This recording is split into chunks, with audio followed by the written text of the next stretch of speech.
Hi everybody, welcome to my YouTube channel. This is Emmy Cohen. I hope we're all having a beautiful day full of love, gratitude, pleasure. Pleasure as in like good feelings, good thoughts, you know, all those amazing things.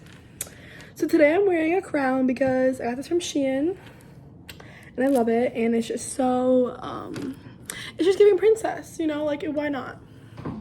I want to give you guys something like nice to look at, you know.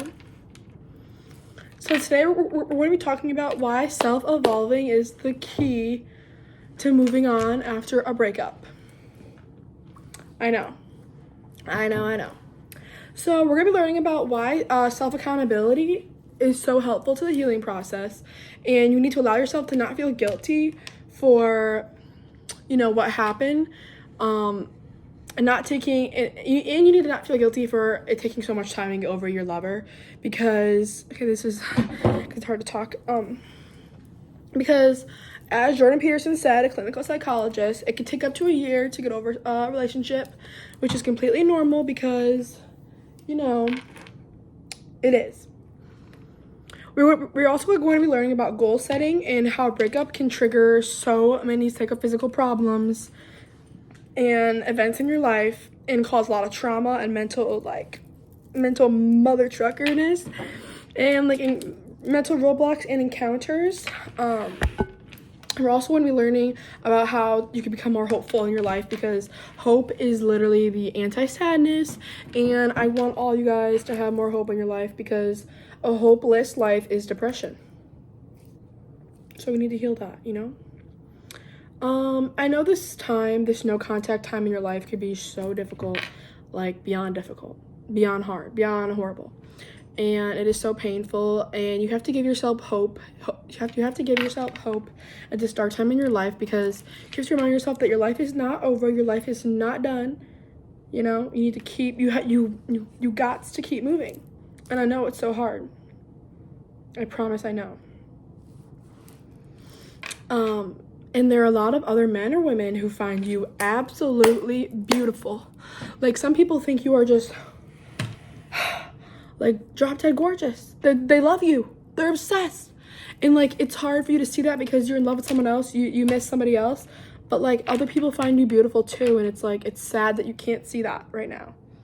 You know, and when you could realize that there are other people out there that love you, it helps. So I encourage you to, you know, go outside, go to the gym, go to the grocery store, get a couple of cute glances, and they'll make you feel better, period.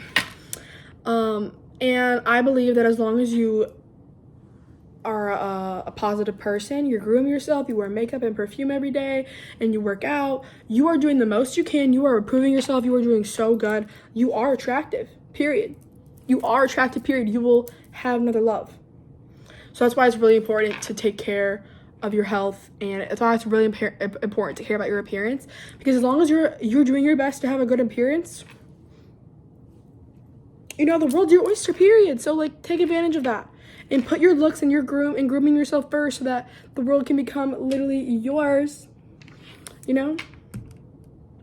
So, and you know, if you walk out of your house like you don't care, that's what you're going to attract. People who don't care about you, things who don't care about you, comments towards you about from people who don't care about you, because they can tell, they can feel that you don't care about yourself. You know, when I walk out of the house, when I was in my fugly stage, I didn't care about what I looked like. That didn't help me. That didn't attract anything better for me. Nothing good. Nothing good. So please don't walk out of the house like you don't care, because it's just going to attract that. So I'm trying to help you.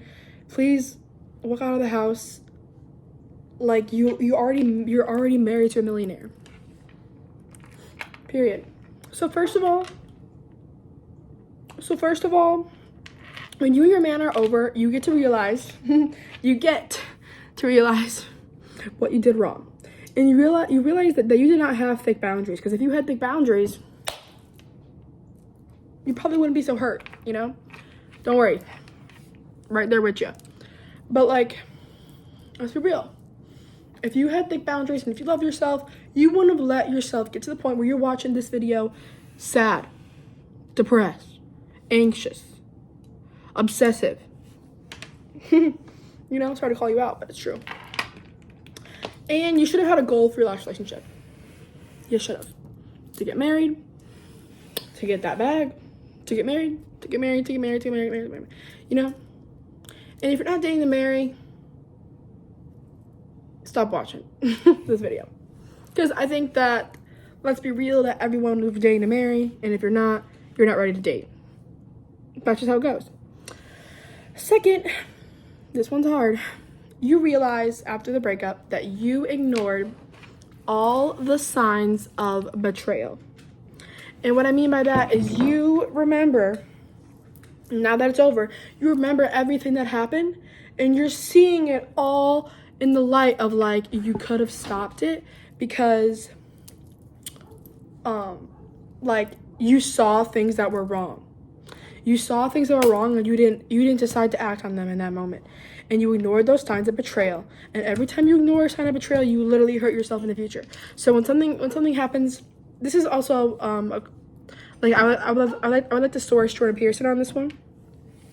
Like when something comes to your attention that you don't like, that you just don't like it, you have to remember that everything that comes to your attention matters. Everything. Just the way it goes, because you don't care about anything that wouldn't matter. Human brains, we are unable to give a poop about things that don't matter to us. If you say it doesn't, you push it down. You're like, oh, it doesn't matter. It will matter in a year maybe. Might not matter for a long time, but it will matter one day. And you'll say you might still stay forever that it doesn't matter, but why you're thinking about it. You know? So that's my take on that. So also, next, once this breakup is over, you start to realize everything else in your life that is wrong. Everything else. Because this person is gone. And now everything else comes to light as to what's wrong with your life. Not even in like a bad way, but like, you know, everything comes to light.